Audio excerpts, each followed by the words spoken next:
रामपुर की जेल से अब्दुल्ला आजम को हरदोई की जेल में शिफ्ट कर दिया गया।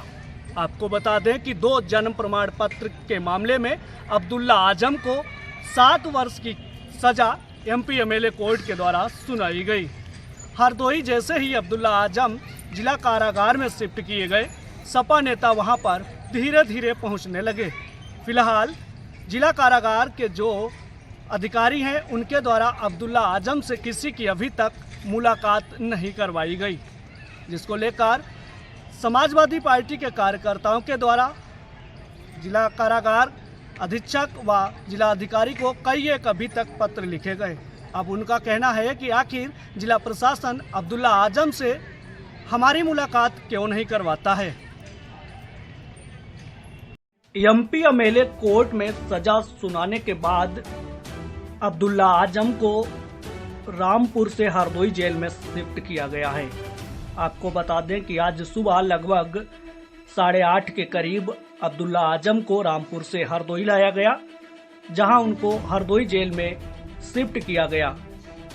जैसे ही खबर समाजवादी पार्टी के नेताओं को मिली कि अब्दुल्ला आजम को हरदोई जेल में शिफ्ट किया गया, जिसके बाद समाजवादी के जो जिला अध्यक्ष हैं वीर यादव, उनसे मुलाकात करने के लिए जिला कारागार पहुंच गए, लेकिन घंटों तक वहां पर खड़े रहे। अब्दुल्ला आजम से उनकी मुलाकात नहीं हो पाई। उन्होंने आरोप लगाते हुए बताया कि जेल के पदाधिकारी व जिला अधिकारी हरदोई ने अपना फोन स्विच ऑफ कर लिया। पूरे मामले को लेकर जब हमने सपा जिला अध्यक्ष से बातचीत की तो क्या कुछ उन्होंने आरोप लगाए हुए हैं, सुनिएगा आप उन्हीं की जुबानी पूरे मामले पर किस तरीके से। पार्टी के कद्दावर नेता माननीय आजम खां के पुत्र श्री अब्दुल्ला आजम जी, पूर्व विधायक, जनप्रिय नेता को आज रात में रामपुर जेल से हरदोई लाया गया। हम समाजवादियों को जैसे ही जानकारी हुई वैसे ही मैं मिलने के लिए आया। मैं जिलाधिकारी महोदय का भी फ़ोन लगाया, वो भी स्विच ऑफ हुआ। मैंने जेल के सारे अधिकारियों को फ़ोन लगाया, किसी को उठाने के लिए तैयार नहीं थे। किसी तरीके से कोई जानकारी नहीं हो पा रही। मैं जेल के बाहर हूँ, कोई तरीका कोई उनके बारे में ये भी नहीं बताया जा रहा है कि वो किस बैरिंग में रखे गए, किस तरीके से रखे गए। हॉस्पिटल है क्योंकि वो बीमार भी थे, जो मुझे सूचना आई वो बीमार भी हैं इस समय। तो मुझे ये जानकारी करनी थी, हॉस्पिटलाइज हैं या अगल बैरिंग में रखे गए हैं कोई, या सामान्य कैदी जैसे रखे गए। माननीय अब्दुल्ला आजम साहब से मिलना चाहता था। हम ये पार्टी के पद पे सूची लेके आए थे कि हमको पार्टी से उनसे मिलने का समय दिया जाए। उनका स्वास्थ्य खराब है, तो स्वास्थ्य के हालचाल की जानकारी के लिए, उनको दवा देने के लिए हम लोग उनसे मिलना चाहते थे।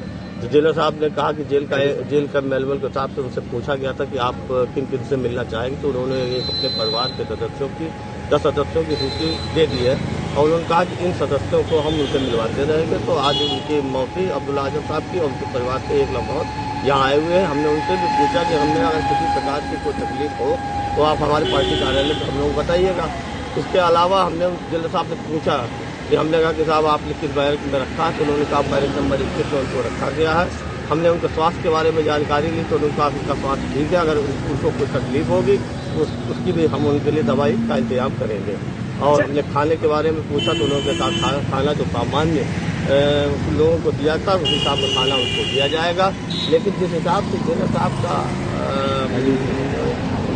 की बात से लगता था कि प्रशासन की मंशा ही प्रकाश कर रही थी, जबकि हम लोग चाहते थे कि हम लोगों को मिलने दिया जाए। अरे हमने कहा आप 1-2 को ही मिलने लेते, लेकिन उन्होंने कहा हम मिलने का मौका आपको नहीं देंगे। अच्छा, रिश्तेदारों में कौन आया है अभी मिलने? उनकी मौसी आई हुई बैठी है और उनको भी मिलाएंगे उनसे। उनकी मौसी आई हुई बैठी है।